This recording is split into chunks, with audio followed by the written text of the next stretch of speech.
ಚಿಕ್ಕನಾಗಮಂಗಲ ಗ್ರಾಮದ ಬಳಿಯಿರುವ ಬಿಬಿಎಂಪಿ ಪೌರ ಘನ ತ್ಯಾಜ್ಯ ಸಂಸ್ಕರಣಾ ಘಟಕವನ್ನು ಬೇರೆಡೆಗೆ ಎತ್ತಂಗಡಿ ಮಾಡುವಂತೆ ಒತ್ತಾಯಿಸಿ ದೊಡ್ಡನಾಗಮಂಗಲ ಗ್ರಾಮಸ್ಥರು ಮತ್ತು ಅಪಾರ್ಟ್ಮೆಂಟ್ ನಿವಾಸಿಗಳು ಕಟ್ಟಡದ ಮುಂದೆ ಶಾಂತಿಯುತವಾಗಿ ಕೆಲ ಕಾಲ ಪ್ರತಿಭಟನೆ ನಡೆಸಿದರು.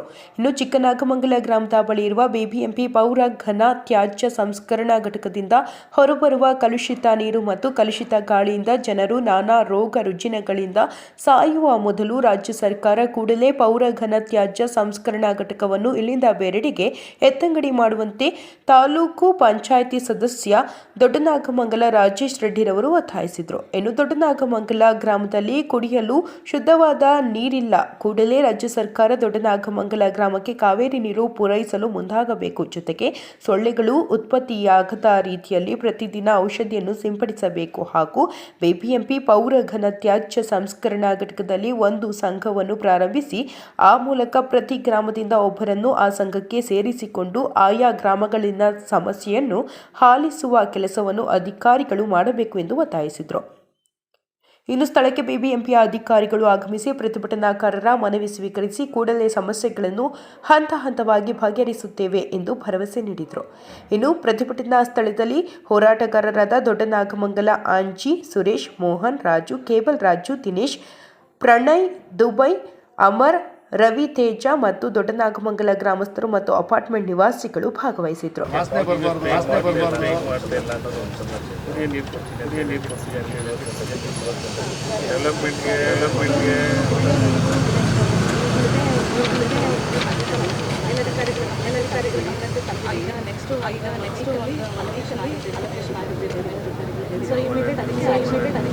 ಒಂದು ವಾರದಲ್ಲಿ ಆಗುತ್ತೆ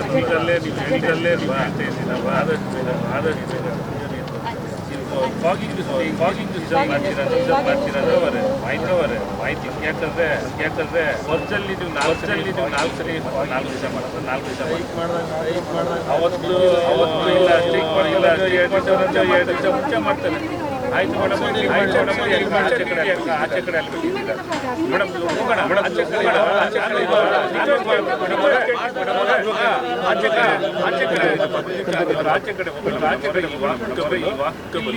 ಕಿಚನ್ ನೀರು ಲ್ಯಾಂಡ್ ಮೇಲೆ ಹೋಗ್ತದೆ. ಯಾಕಂದ್ರೆ ಹಸುಗಳು ಏನು ಇವಾಗ ನಾವು ವಾಕಬಲ್ ಅಲ್ಲೇ ಹೋಗೋಣ. ನಾವು ಪ್ರಾಕ್ಟಿಕಲ್ ಹೋಗೋಣ ಮೇಡಮ್, ವೆರಿಫಿಕೇಷನ್ ಮಾಡಿ ನಾವೇನು ನಮಗೇನು ಇದೇನು ಮಾಡ್ತಾ ಇಲ್ಲ.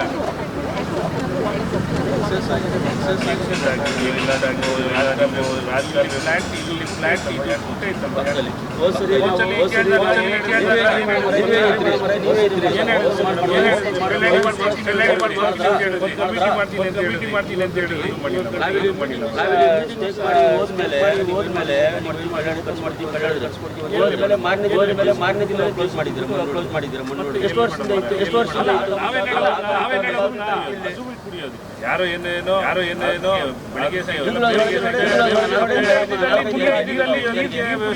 ಬೆಳಿಗ್ಗೆ ಮಾಡ್ಕೊಡಿ ಅಂತ ನಮ್ಮ ಮನೆಗೆ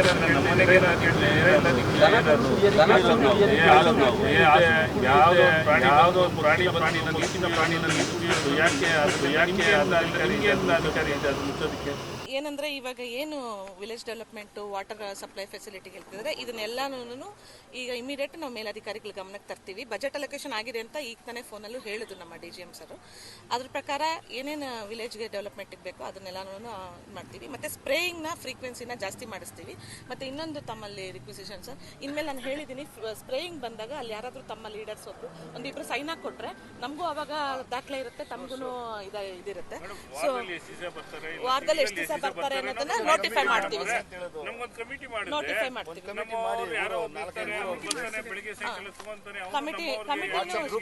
ಆಯ್ತು, ಕಮಿಟಿ ಮಾಡ್ಬಿಟ್ಟು ಯಾವಾಗ ಬರ್ತಾರೆ ಅವರಿಂದ ಸೈನ್ ತಗೊಂಡು ಅಲ್ಲಿ ಕೆಲಸ ಮಾಡೋದಕ್ಕೆ ಪ್ರೂಫ್ ಸಿಗುತ್ತೆ, ಆಗುತ್ತೆ ಸರ್. ಅದನ್ನು ನಾವು ಕ್ರಮ ತಗೋತೀವಿ. ಅದು ನನ್ನ ಗಮನಕ್ಕಿಲ್ಲ ಸರ್, ಅದಕ್ಕೆ ನಾವು ಮೇಲಧಿಕಾರಿಗಳಿಗೆ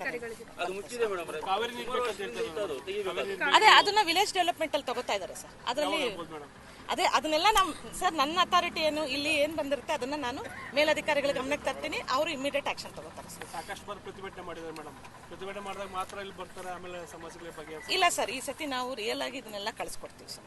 ಸಮಸ್ಯೆ ಇಲ್ಲ. ಇಲ್ಲಿ ನಾವು ವರ್ಷನೂ ಪ್ರತಿಭಟನೆ ಮಾಡ್ತಾ ಇದೆ.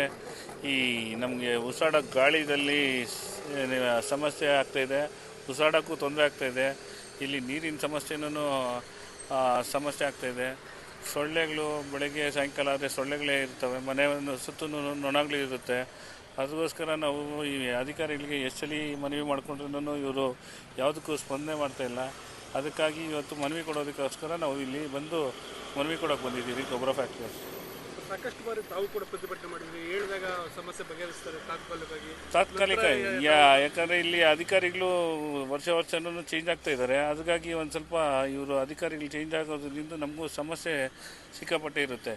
ಇಲ್ಲಿ ಯಾರಾದ್ರು ಒಬ್ಬರೇ ಇದ್ದರೆ ಅವ್ರಿಗೆ ಎಲ್ಲ ವರ್ಷನೂ ಏನು ಮಾಹಿತಿ ಕೊಡೋದೇನಿರೋದಿಲ್ಲ. ಅಧಿಕಾರಿಗಳು ಚೇಂಜ್ ಆಗ್ತಾ ಇರಬೇಕಾದ್ರೆ ಇಲ್ಲಿ ನಾವು ಎಷ್ಟಲ್ಲಿ ಮನವಿ ಕೊಟ್ರೇನೂ ಅವ್ರಿಗೆ ಒಂದು ಅರ್ಥ ಆಗ್ತಾ ಇಲ್ಲ ಅನ್ನೋದು ಮನವಿ ಬರ್ತಾ ಇದೆ. ಜನ ಸಾಕಷ್ಟು ಅಭಿವೃದ್ಧಿ ಮಾಡಿದೆ ಅಂತ ಹೇಳಿದ್ದಾರೆ, ಗ್ರಾಮಗಳ ಅಭಿವೃದ್ಧಿ ಮಾಡಿ, ನೀರು ಕೊಟ್ಟಿದ್ದೀರಿ, ರಸ್ತೆಗಳ ಎಲ್ಲಿ ಕೊಟ್ಟಿದ್ದಾರೆ ಅಂತ ಹೇಳಿದ್ರೆ ಅದೇನೋ ಹೇಳ್ತಾರಲ್ಲ, ಈ ಪ್ಲ್ಯಾಂಟ್ ಹಾಕ್ಬೇಕಾದ್ರೆ ಎಷ್ಟೋ ಮನವಿಗಳು ಕೊಟ್ಟಿದ್ರು, ಎಷ್ಟೋ ಏನೋ ಆಶಾಂಶಗಳು ಕೊಟ್ಟಿದ್ರು. ಇವತ್ತಿಗೆ ಅದು ಯಾವುದು ಪೂರೈಸೇ ಇಲ್ಲ. ನಮ್ಮಲ್ಲಿ ಇವಾಗ ಪಕ್ಕದಲ್ಲೇ ಈ ಗೊಬ್ಬರ ಫ್ಯಾಕ್ಟ್ರಿ ಪಕ್ಕದಲ್ಲೇ ಚೆಕ್ ಮಾಡೋಣ, ಮಣ್ಣು ರೋಡ್ಗಳು ಇನ್ನೂ ಸಾವಿರಾರು ಮಣ್ಣು ರೋಡ್ಗಳಿದ್ದಾವೆ. ಇವ್ರು ಹೇಳ್ಬೋದು ಒಂದು 2-3 ಕೋಟಿ ಕೊಟ್ಬಿಟ್ಟು ಹೇಳ್ತಾರೆ ಕಾವೇರಿ ನೀರು ಕೊಡ್ತೀನಿ ಅಂತ ಇವತ್ತು ಗಂಟೆ ಹೇಳ್ಕೊಂಡೇ ಬಂದಿದ್ದಾರೆ. ಈ ಪ್ಲ್ಯಾಂಟ್ ಹಾಕಿ ಒಂದು 15 ವರ್ಷ ಆಯಿತು, ಇವತ್ತು ಗಂಟೆ ಒಂದು ಡ್ರಾಪ್ ಕಾವೇರಿ ನೀರಿಲ್ಲ. ನಮ್ಗೆ ಕುಡಿಯೋಕ್ಕೆ ನೀರು ಇಲ್ದಿರ ಇರ್ಬೇಕಾದ್ರೆ ಇವ್ರು ನೀರು ಕೊಟ್ಟರೆ ಬೇರೆ ಗ್ರಾಮಗಳಿಗೆಲ್ಲ ನೀರು ಕೊಡೋಕ್ಕಾಗುತ್ತೆ. ಇವ್ರು ಕಸ ತೊಗೊಂಡು ಬಂದು ಹಾಕಿ ಸ್ಮೆಲ್ಲೆಲ್ಲ ಹಿಡಿದೇನೂ ನಮಗೆ ನೀರು ಕೊಡೋದಕ್ಕೆ ಇವ್ರು ಅಳ್ತಾ ಇದ್ದಾರೆ ಅಂದರೆ ಅವ್ರ ಅಧಿಕಾರಿಗಳು ಬೇಜವಾಬ್ದಾರಿ ಜಾಸ್ತಿ ಇರುತ್ತೆ. ಅದಕ್ಕೋಸ್ಕರ ಅವ್ರ ಮನವಿ ತೊಗೊಂಡು ಒಂದು ಸ್ವಲ್ಪ ಕುಡಿಯೋ ನೀರಿಗೆ ಡೆವಲಪ್ಮೆಂಟ್ಗೆ ಈ ಸ್ಮೆಲ್ಲು ಅದು ಫಾಗಿಂಗ್ ಬರ್ದಿರಂಗೆ ನೋಡಿಕೊಂಡ್ರೆ ನಮಗೆ ಸಾಕು ಅಂತ ನಾವು ಕೇಳ್ಕೊಂತೀವಿ. ಘಟಕವನ್ನು ಅತ್ಯಾಧುನಿಕವಾಗಿ ಮಾಡಿದ್ದೀರಿ, ಯಾರು ಸ್ಮೆಲ್ ಬರಲ್ಲ ಅಂತ ಅವ್ರಿಗೆ ತಮಗೂ ಗೊತ್ತಿರುತ್ತೆ ಸರ್. ಅದೇನು ಹೇಳ್ತಾರಲ್ಲ ಅದೆಲ್ಲ ಸುಳ್ಳು ಮಾಹಿತಿ ಸರ್. ಸುಮ್ಮನೆ ಬೇಕು ಅಂದರೆ ಪ್ರಾಕ್ಟಿಕಲ್ಲಾಗಿ ತಾವು ಮೀಡಿಯಾ ಮುಖಾಂತರನೂ ನಾನು ಕೇಳ್ಕೊತೀನಿ, ನೀವು ಬಂದು ಇಲ್ಲೊಂದ್ಸಲಿ ನಿಂತ್ಕೊಂಡಿದ್ದು ಆ ಸ್ಮೆಲ್ ಎಷ್ಟು ಬರುತ್ತೆ ಅಂತ ಅದು ಚೆಕ್ ಮಾಡಿ, ಅದರಲ್ಲಿ ನಿಮಗೂ ಗೊತ್ತಾಗುತ್ತೆ. ಯಾಕಂದರೆ ನಾವು ನಿಮಗೇನು ಆಪಾದನೆ ಹೇಳಬೇಕು ಅನ್ನೋದೇನಿಲ್ಲ, ಸುಳ್ಳು ಮಾಹಿತಿ ಏನು ಕೊಟ್ಟು ನಮಗೇನು ಬರೋದೇನಿಲ್ಲ. ಇಲ್ಲಿ ನೀವು ಸಾಯಂಕಾಲ ಆದರೆ ಎಷ್ಟು ಸ್ಮೆಲ್ ಬರುತ್ತೆ, ಬೆಳಗ್ಗೆ ಬಾಗಿಲು ತೆಗಿಯೋದ್ರಲ್ಲೇ ಸ್ಮೆಲ್ ಎಷ್ಟು ಬರುತ್ತೆ ಅಂತ ನೀವು ಒಂದ್ಸಲಿ ಚೆಕ್ ಮಾಡಿ ಸ್ವಾಮಿ.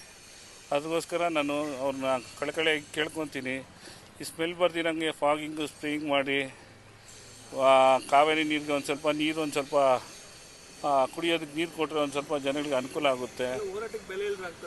ದಿವಸನೂ ಹೋರಾಟ ಮಾಡಿಕೊಂಡೇ ಬರ್ತಾಯಿದ್ದೀನಿ. ಇವ್ರಿಗೆ ಅದೇ ಅಧಿಕಾರಿಗಳು ಚೇಂಜ್ ಆಗೋದ್ರಿಂದ ಯಾರು ಏನು ಅಂತ ಇವ್ರಿಗೆ ಯಾವ ರೀತಿ ಮಾಡ್ಕೊಳ್ಬೇಕು ಅನ್ನೋದೊಂದು ಅರ್ಥ ಆಗ್ತಾಯಿಲ್ಲ. ಅದಕ್ಕೋಸ್ಕರನೇ ಒಂದು ಸ್ವಲ್ಪ ಅಧಿಕಾರಿಗಳು ಇಲ್ಲಾಂದರೆ ಇವರು ಕೆಲಸನೇ ಮಾಡೋಂಗಿಲ್ಲ. ಅದಕ್ಕೋಸ್ಕರ ಅವ್ರಿಗೆ ಮನವಿ ಮಾಡ್ಕೊತೀನಿ, ಒಂದು ಸ್ವಲ್ಪ ನಮಗೆ ಕುಡಿಯೋದಕ್ಕೆ ನೀರನ್ನು ಒಂದು ಸ್ವಲ್ಪ ಡೆವಲಪ್ಮೆಂಟ್ ಮಾಡಿಕೊಡಿ ಅಂತ ಕೇಳ್ಬೋದು. ಘನತ್ಯಾಜ್ಯ ಘಟಕ ಶುರುವಾದಾಗಿಂದನೂ ನಾವು ಸ್ಟ್ರೈಕ್ಗಳು ಮಾಡ್ಕೊಂಡು ಬರ್ತಾನೇ ಇದ್ದೀವಿ.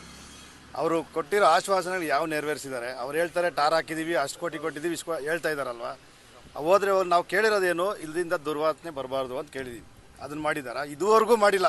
ತೊಗೊಂಬರ್ತಾರೆ, ಇಲ್ಲಿ ಏನೊಂದು ನಿಲ್ಲಿಸ್ತಾರೆ, ಪೊಲ್ಯೂಷನ್ ಬೋರ್ಡು, ಸರಿ ಆಯ್ತು ಅಂತ. ಯಾರಾದ್ರು ನಾವು ಕೇಳ್ತೇವೆ, ಯಾವುದಿನ ಕೇಳ್ತೇವೆ ಏನಂತ, ಅಧಿಕಾರಿಗಳು ಯಾರಾದರೂ ಬಂದು ಇಲ್ಲಿ 1 ತಿಂಗಳು ವಾಸ ಮಾಡಿ, ನೀವೇ ವಾಸ ಮಾಡಿದ್ರೆ ತಾನೇ ಗೊತ್ತಾಗೋದು ನಿಮಗೆ.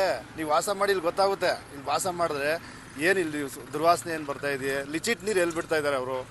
ಈಗ ಲಿಚಿಟ್ ನೀರು ನಾವು ತೊಗೊಂಡೋಗಿ ಟ್ರೀಟ್ಮೆಂಟ್ ಪ್ಲಾಂಟ್ ಬಿಡ್ತಾ ಇದೀವಿ ಅಂತ ಹೇಳ್ತಾರೆ. ಎಲ್ಲಿ ಬಿಡ್ತಾ ಇದ್ದಾರೆ ಗೊತ್ತಾ ಇವ್ರಿಗೆ? ಅಧಿಕಾರಿಗಳು ಗೊತ್ತಿಲ್ಲ. ತೊಗೊಂಬಂದು ನೋಡಿ ಅಲ್ಲೋಗಿ ನಿಮ್ಮ ಮಾಧ್ಯಮದವ್ರಿಗೆ ತೋರಿಸಿ, ರಾಜಕಾಲಲ್ಲಿ ಬಿಡ್ತಾರೆ. ಆ ನೀರು ಎಲ್ಲೋಗುತ್ತೆ? ಬೋರೊಡೆ ಹೋಗುತ್ತೆ. ಯಾವ ಬೋರೊಡೆ ಹೋದ್ರೂ ಆ ನೀರು ಹೋಗುತ್ತೆ, ಅಂತರ್ಜಲ ಕೆಡುತ್ತೆ. ಅದು ಗೊತ್ತೇ ಇಲ್ಲ. ನಮ್ಗೆ ಗೊತ್ತಿರೋದು ಏನಂದರೆ ಒಂದೇ, ರಸ್ತೆ ಮಾಡಿಕೊಟ್ಟಿದ್ದೀವಿ, ಅದು ಮಾಡಿಕೊಟ್ಟಿದ್ದೀವಿ, ಫಂಡ್ ಕೊಟ್ಟು, ಇದು ಮಾತ್ರ ಹೇಳ್ತಾರೆ ಅಧಿಕಾರಿಗಳು. ಆದರೆ ಈ ದುರ್ವಾಸನೆ ಯಾವಾಗ ಹೋಗೋದು? ನಮಗೆ ಒಳಗಡೆ ಫ್ಯಾಕ್ಟ್ರಿ ಒಳಗಡೆ ಹೋಗಿ ನೋಡಿ ಎಷ್ಟು ಲಾಟ್ ಬಿದ್ದಿದೆ ಅಂತ. ಒಂದು ಕಮಿಟಿ ಮಾಡಿ ಅಂತ ಕೇಳ್ತಾ ಇದ್ದಾರೆ. ಏನು ಡೇ 1ದಿಂದ ಎಷ್ಟು 2018 ಓಪನ್ ಆಗಿ ಇವತ್ತು ಎಷ್ಟು ವರ್ಷ ಆಯಿತು, ಇವತ್ತವರೆಗೂ ಕಮಿಟಿ ಮಾಡೋಕ್ಕೆ ರೆಡಿ ಇಲ್ಲ. ಯಾಕಂದರೆ ಒಳಗಡೆ ಏನಾಗುತ್ತೆ ಅಂತ ಎಲ್ಲರೂ ಗೊತ್ತಾಗ್ಬಿಡುತ್ತಲ್ಲ, ಊರವ್ರಿಗೆಲ್ಲರೂ ಗೊತ್ತಾಗ್ಬಿಡುತ್ತೆ. ಪ್ರತಿಯೊಂದು ಊರು, ಒಂದೊಂದು ಊರ ಕಡೆ ಸುತ್ತಮುತ್ತ ಊರಲ್ಲಿ ಇರೋರಿಗೆಲ್ಲರೂ ಒಬ್ಬೊಬ್ಬನ ಕರೆದು ಒಂದು ಕಮಿಟಿ ಮಾಡಿ, ಇಲ್ಲಿ ಏನಾಗ್ತಾಯಿದೆ ಏನಾಗ್ತಾಯಿಲ್ಲ ಅಂತ ಗೊತ್ತಾಗುತ್ತಲ್ವಾ. ಅದು ಬೇಕಾಗಿಲ್ಲ ಇವ್ರಿಗೇನು. ರೋಡ ಇಷ್ಟು ಕೋಟಿ ಕೊಟ್ಟಿದ್ದೀವಿ, ದೊಡ್ಡ ಮಗಲ್ಗೆ ಇಷ್ಟು ಕೋಟಿ, ಚಿಕ್ಕ ಮಗಲ್ಗೆ ಇಷ್ಟು ಕೋಟಿ, ಏನು ನಮಗೇನು ಕೊಟ್ಟಿದ್ದಾರೆ? ನಮ್ಮ ಮನೆ ಕೊಟ್ಟಿದ್ದಾರಾ? ಅವ್ರು ಓಡಾಡೋರು ಅಲ್ಲಿ ಲಾರಿಗಳಿಗಿರೋ ಹಾಳಾಗಿರೋ ರಸ್ತೆಗೆ ಟಾರ್ ಹಾಕ್ಕೊಂಡಿದ್ದಾರೆ. ಏನು ಹೇಳಿ, ಇನ್ನೇನು ನಮಗೇನು ಮಾಡಿಲ್ಲ. ಅವ್ರದ್ದು ಏನಿದೆ ಅದು ಮಾಡ್ಕೊಂಡಿದ್ದಾರೆ ಅಷ್ಟೇ, ನಮಗೇನು ಮಾಡ್ತಾಯಿಲ್ಲ ಅವರು. ಇಲ್ಲ ನೀರು ಕೊಡ್ತೀವಿ ಅಂತ ಹೇಳಿದ್ರು. ನಾವು ಸ್ಟ್ರೈಕ್ ಮಾಡೋಕ್ಕೆ ಬಂದಾಗ, ಡೇ 1 ಸ್ಟ್ರೈಕ್ ಮಾಡೋಕ್ಕೆ ಬಂದಾಗ ನಿಮ್ಮ ಮೂಲಭೂತ ಸೌಕರ್ಯ ಬರುತ್ತೆ, ಒಂದು ಚೂರು ಸ್ಮೆಲ್ ಬರೋದಿಲ್ಲ, ತುಂಬ ಕ್ಲೀನಾಗಿರುತ್ತೆ. ಈಗ ಸ್ಮೆಲ್ ಬರ್ತಾ ಇದೆಯಿಲ್ಲ ಹೇಳಿ, ಇಲ್ಲಿ ನೀವೇ ಹೇಳಿ, ಆಯಿತು ಮಾಧ್ಯಮದವರೇ ಹೇಳ್ರಿ, ವಾಸನೆ ಬರ್ತಾ ಇಲ್ವಾ? ಸಂಜೆ ಆದರೆ ಯಾರೂ ಇರೋಕ್ಕಾಗಲ್ಲ ಬಿಡಿ. 6 ಗಂಟೆ ಮೇಲೆ ಆದರೆ ನಾವೆಲ್ಲ ಬಾಗಿಲು ಕಿಟಕಿ ಸಮೇತ ಮುಚ್ಕೊಂಡ್ಬಿಡ್ತೀವಿ, ಯಾವುದು ಓಪನ್ ಇಡಲ್ಲ. ಯಾಕಂದರೆ ಆ ಸೊಳ್ಳೆಗಳು ಕಾಟ ತಡೆಯೋಕ್ಕಾಗ ರಾತ್ರಿ ಎಲ್ಲ ನಿದ್ದೆ ಕೇಳಬೇಕು ನಾವು. ಆ ಪರಿಸ್ಥಿತಿ ಬರ್ತಾ ಇದೆ. ದಯವಿಟ್ಟು ಅಧಿಕಾರಿಗಳು, ಸಂಬಂಧಪಟ್ಟ ಅಧಿಕಾರಿಗಳು ಇದ್ರ ಬಗ್ಗೆ ಗಮನ ಹರಿಸಿ. ಇವತ್ತಿಗೆ ಇಷ್ಟಾಗಿದೆ, ಮುಂದಕ್ಕೆ ಏನಾಗುತ್ತೋ ಗೊತ್ತಿಲ್ಲ. ದಯವಿಟ್ಟು ನಾವು ಕೇಳ್ಕೊಳ್ಳೋದೊಂದು, ಇಲ್ಲ ಇಲ್ಲಿಂದ ಇಷ್ಟು ಡೆವಲಪ್ಮೆಂಟ್ ಏರಿಯಾ ಇದೆ, ಇದು ಬೇಕಾಗೇ ಇಲ್ಲ ನನಗೆ ಗೊತ್ತಿರೋಂಗಿಲ್ಲ, ಬೇರೆ ಕಡೆ ದೂರ ತೊಗೊಂಡೋಗಿ ವೈಜ್ಞಾನಿಕವಾಗಿ ವಿಲೇವಾರಿ ಮಾಡಿಸ್ಕೊಳ್ಳಿ, ಅದನ್ನು ಕೇಳ್ಕೊತೀವಿ. ನಿಮ್ಮ ಬಂದಾಗ ಇಲ್ಲಿ ಒಂದು ಹಳ್ಳ ಇತ್ತು, ದನ ಕರುಗಳೆಲ್ಲ ನೀರು ಕುಡಿತಾ ಇತ್ತು. ಅದು ತೆಗಿತೀವಿ, ಕಲ್ಯಾಣಿ ಥರ ಮಾಡ್ತೀವಿ ಅಂತ ಭರವಸೆ ಕೊಟ್ಟರು, ಮಾಡಲೇ ಇಲ್ಲ. ಇಷ್ಟು ವರ್ಷ ಆದರೂ ಪಕ್ಕದಲ್ಲಿ ಮುಚ್ಚಿಬಿಟ್ರು, ಮಠ ಮಾಡಿಬಿಟ್ರು. ಅದಕ್ಕೆ ನಾವು ತೇರಿಗೆ ಮರಗಳೆಲ್ಲ ಹಾಕಿದ್ದೀವಿ, ಅದರಲ್ಲಿ ನೀರಿದೆ ಅಂದ್ಬಿಟ್ಟು ಆ ಮರಗಳ ಸಮೇತ ಮುಚ್ಚಿಬಿಟ್ರು. ಅವರು ಕಟ್ಸ್ಕೊಡ್ತೀವಿ, ಅದ್ರ ತೆಗಿತೀವಿ, ಓಪನ್ ಮಾಡ್ತೀವಿ, ತೆಗಿತೀವಿ ಅಂತೇಳಿ ತೆಗೆದೇ ಇಲ್ಲ. ಅದನ್ನು ಹಾಳು ಮಾಡಿಬಿಟ್ರು. ಹಾಳು ಮಾಡಿ ನೀರು ಕೊಡ್ತೀವಿ, ಕಾವೇರಿ ನೀರು ಕೊಡ್ತೀವಿ ಬನ್ನಿ ಅಂತ ಅಂದಾಗ ಹೆಡ್ ಆಫೀಸ್ಗೂ ಹೋಗಿದ್ವಿ ನಾವು. ನಮ್ಮ ಹುಡುಗರೆಲ್ಲ ಗ್ರಾಮಸ್ಥರೆಲ್ಲ ಹೋಗಿದ್ವಿ. ಅಲ್ಲಿ ಬರ್ಸ್ಕೊಂಡ್ರೆ ನಮ್ಮ ಕಡೆಯಿಂದ ಬರ್ಸ್ಕೊಂಡು MLA ಸಮೇತ ಬಂದಿದ್ದರು. ಬರ್ಸ್ಕೊಂಡು ಅಲ್ಲಿ ಆಗ್ಲೂ ಏನೂ ನಮ್ಗೆ ನೀರು ಕೊಟ್ಟಿಲ್ಲ, ನೀರು ಸೌಕರ್ಯ ಏನೂ ಕೊಟ್ಟಿಲ್ಲ. ಈಗ ಕೊಡ್ತೀನಿ ಆಗ ಕೊಡ್ತೀನಿ ಅಂದ್ಕೊಂಡೆ ಕಾಲ ತಳ್ಕೊಂಡು ಬರ್ತಾ ಇದ್ದಾರೆ.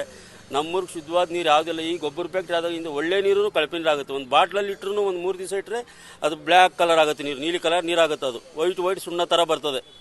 ಇಟ್ಟು ನೋಡಲಿ ಬೇಕಾ, ಯಾರಾದರೂ ಒಂದು ಬಾಟ್ಲಲ್ಲಿ ಇಟ್ಟು ನೋಡಿ, ಗಾಜಿನ ಬಾಟ್ಲಲ್ಲಿ ನೀರಿಟ್ಟ ಒಂದು 3 ದಿವಸ ಇಟ್ಟರೆ ಅದು white ಸುಣ್ಣನೇ ಆಗಿರುತ್ತದು.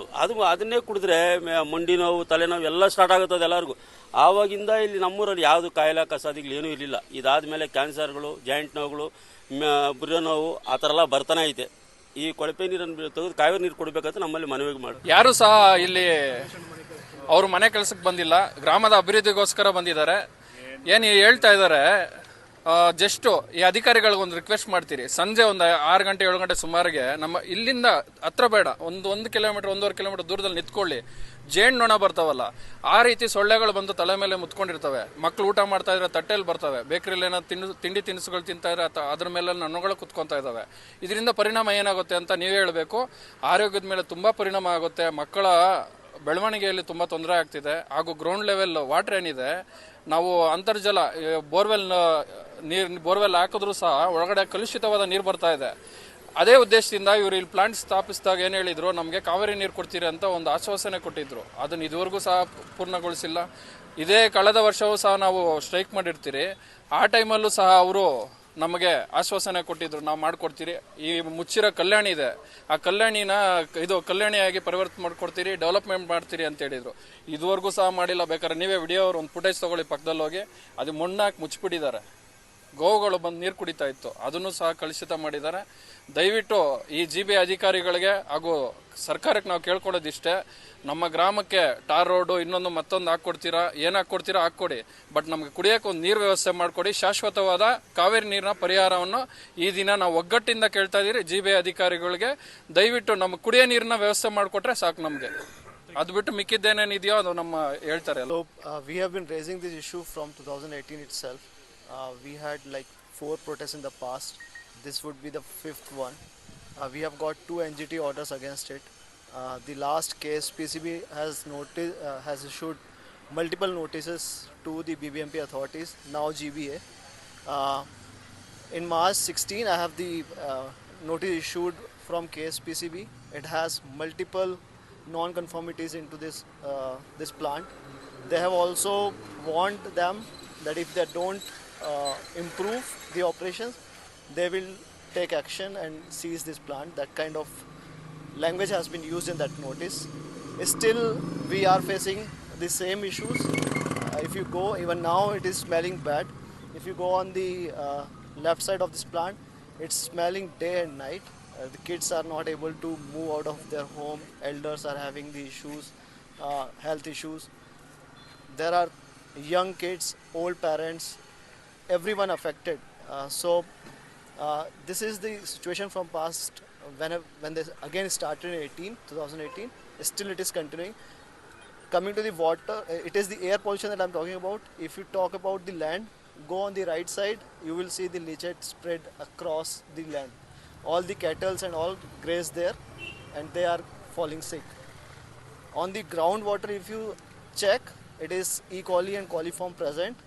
We have to have our own systems in place to treat that water and then take. So we don't have fresh air, pure air. The land is getting polluted, the water is getting polluted, and nobody is there to take care of us. We are just orphan kids. The government is like, they don't care the people living in the 4 to 5 kilometers of this plant.